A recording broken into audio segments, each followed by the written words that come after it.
চট্টগ্রামের পটিয়া পৌর সদরের আব্দুস সোবহান রাহাত আলী উচ্চ বিদ্যালয়ের প্রতিষ্ঠাতা ইসলামী রেনেসাঁ আন্দোলনের অগ্রনায়ক মাওলানা আব্দুস সোবহান রহমতুল্লাহ আলাহি এর ১০৬তম মৃত্যুবার্ষিকী মঙ্গলবার দিনব্যাপী নানা আয়োজনে পালিত হয়েছে। এতে বিদ্যালয় পরিচালনা কমিটির পক্ষ থেকে দোয়া মাহফিল এবং আলোচনা সভা অনুষ্ঠিত হয়। এতে বক্তব্য রাখেন বিদ্যালয়ের প্রধান শিক্ষক মিজানুর রহমান সহ বিদ্যালয় পরিচালনা কমিটির সকল সদস্য এবং শিক্ষক মণ্ডলী সহ অনেকেই। এতে দোয়া ও মোনাজাত পরিচালনা করেন মাওলানা রেজাউল করিম আল কাদেরী। পাশাপাশি প্রাক্তন শিক্ষার্থী পরিষদের উদ্যোগে খতমে কোরআন, মিলাদ মাহফিল এবং পুষ্পস্তবক দিয়ে শ্রদ্ধা নিবেদনের মাধ্যমে এই মহামনীষীকে গভীর শ্রদ্ধায় স্মরণ করা হয়। এই সময় আহ্বায়ক সম ইউনুস, মোহাম্মদ সেলিম উদ্দিন সোহেল, মোহাম্মদ নিজাম উদ্দিন, আব্দুল হক রানা, সাংবাদিক আব্দুল হাকিম রানা, সাইদ তালুকদার, মোহাম্মদ মনিরুল ইসলাম সহ অনেকেই উপস্থিত ছিলেন। এতে এই মহামনীষীর জীবন কর্ম অনুসরণের আহ্বান জানানো হয়। উনি ১৯১৮ সালের ৭ই মে মৃত্যুবরণ করেছিলেন এবং ১৯১৪ সালে এই স্কুলটা প্রতিষ্ঠা করেছিলেন।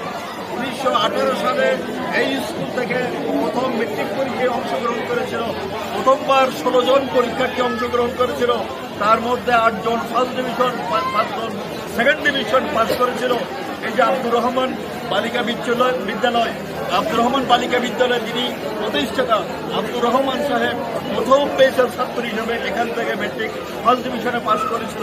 আমরা এখানে যারা আছে প্রাক্তন ছাত্র সবাই এই স্কুলের আমরা ছাত্র হিসেবে আমরা গর্ববোধ করি।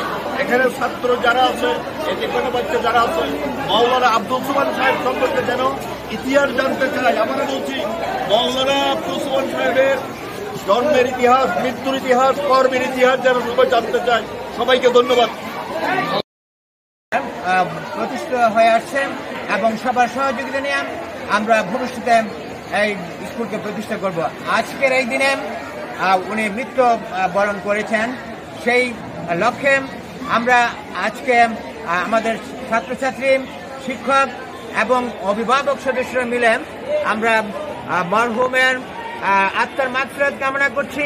এই উপলক্ষে আমরা খতমে কোরআন করেছি, তারপর আমরা মিলাদ দোয়া মাহফিল এবং আলোচনা সভা সমাপ্ত করেছি। আমরা সবাই মরহুমরা করছি এবং আল্লাহ যেন জান্নাতুল ফেরদৌসে উচ্চ মাকাম দান করেন এই দোয়া করছি। আমিন।